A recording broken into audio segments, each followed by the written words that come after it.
Hey, y'all. Welcome back to Moments with Miss Amy. I am so glad you joined me.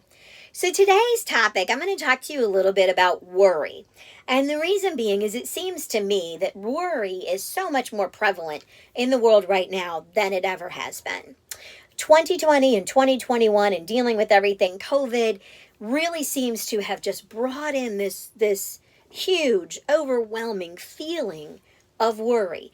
And one of the things that I found is how many people are worried and focused about things in the future that they can't control. Now, one of those things is the mask. I'm hearing all over. Will we be wearing the mask this summer when it's so hot out? Will we be wearing the mask a year from now? These are things, honestly, right now we don't have control over, and it's not something that we need to be focused on. So, what I wanted to do is kind of pop in to talk to you guys just a little bit on some of my life strategies in dealing with worrying, and also just some ideas, some comments, some things that hopefully, can help you, whether you're worrying or know someone that is, but can help to be able to fight against that so that you're able to live the day today that you're supposed to live. So, on the one hand, with worrying, there are situations and there are times that I think it's completely reasonable that you may have just a smidgen of worry. Okay? Um, I have some friends that took their moon schooner from Michigan down to Florida, and as they're on the boat, they're going through, they've never experienced waves as high as they did during a storm as they were coming towards the Mississippi. And during that time, I know they were worried. That boat had never experienced this type of environment. And even though they believed in their dream, even though they are believers as well, you still feel that little bit of worry. But just like John said in there, at what point do you just go ahead and give up and stop and call for help? And at what point do you push through? Those are the things you have to determine. If you've not seen their channel, it's The Pirate and the Princess, and it's an incredible journey. But let's talk about the worry and what you have to determine should stop you, because that's up to you. For me, as a believer, one of my favorite chapters is chapter 6 in Matthew. There, Jesus does some teaching about worry. And the story in there, there's a little snippets that he's got. They are incredible and a quick and easy read. So I would suggest checking it out.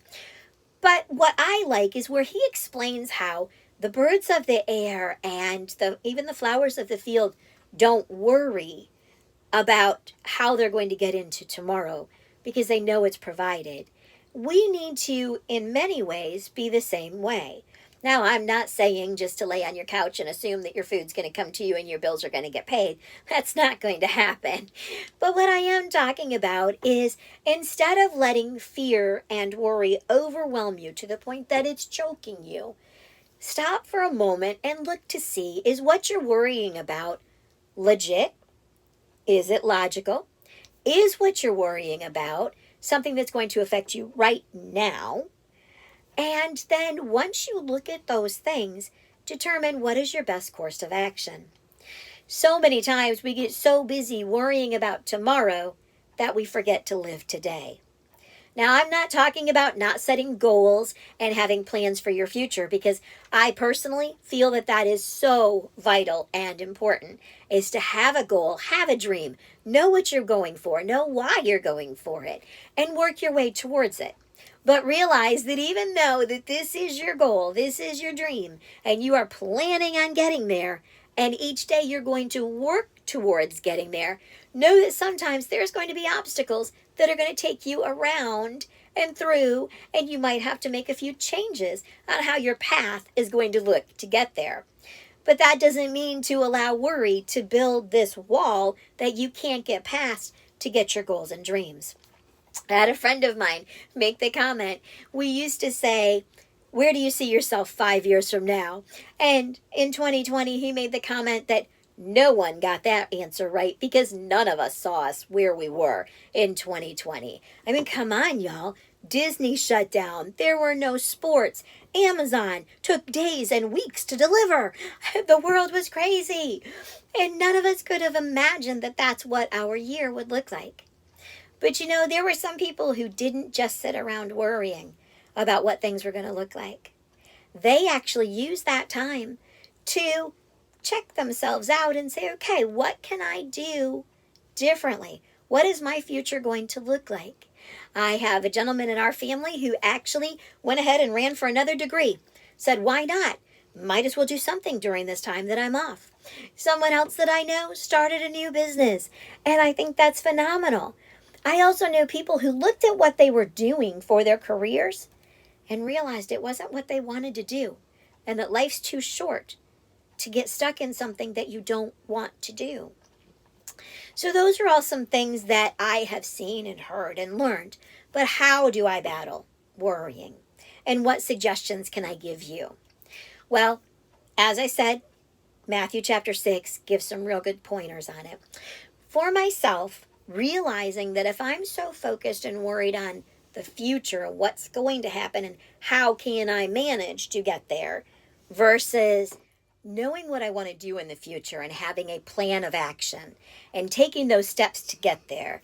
For example, Orrin Woodward has this program. He calls it PDCA. Plan on where I'm going. Do it. Take the steps that I need to get there. Check it. That's the one thing that many times we fail to do. Check to see how that progress is going. And then adjustments. There is nothing wrong with adjusting your trajectory so that you can get to where you need to be, so you can get to that goal. But what happens is oftentimes we let worry build that wall where we no longer can see our goal and our plan and how to get there. The last 2 years have definitely been years that for so many of us have begun to cause that to happen.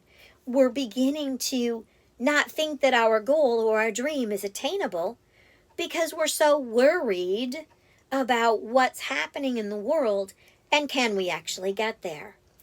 I think that's one of the biggest things that we can do to make our new normal and our new future even better is to stop the worry and begin planning for what we want our future to look like. Obviously, there may be some things that are going to be a little bit different. None of us really know how all this is going to play out. But that doesn't mean that we can't run for a goal and dream, because we do have what's in us to create those things. Another way to be able to help to combat the worry is to take whatever it is that's bothering you and write it down. You guys know I'm a fan of pen and paper, but literally sometimes just writing it down gives you an opportunity to look at it and evaluate, is this something that is distracting me from my goal and purpose? Or is this something legit that I need to handle? Sometimes that's what you got to do, is that you actually have to take care of whatever that battle is that's right there in front of you. But you need to be able to live for today. And you can't do that if all you're doing is worrying about tomorrow. Obviously, you guys know that I'm a promoter of counseling and therapy. If it's a situation that you feel like this worry is weighing way too heavy on you, please get counseling, get therapy, talk to someone trusted to be able to help you to get the tools that you need to get through it so that you'll be able to get the future that you should be receiving.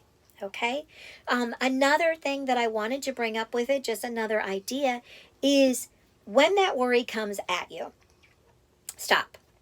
Take a breath, let it out slowly, and realize that that is something that you don't have control over, of something huge in the future, okay?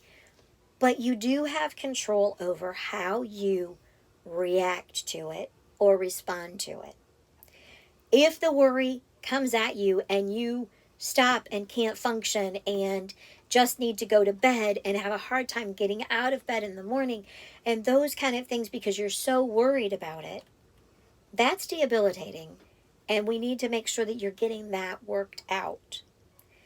Rather than taking a heavy, big worry and reacting, if you, like I said, write it down, it gives you the opportunity to respond to, why am I feeling this way? What are some changes that can be made? What can I do differently so that I'm able to get on with my life.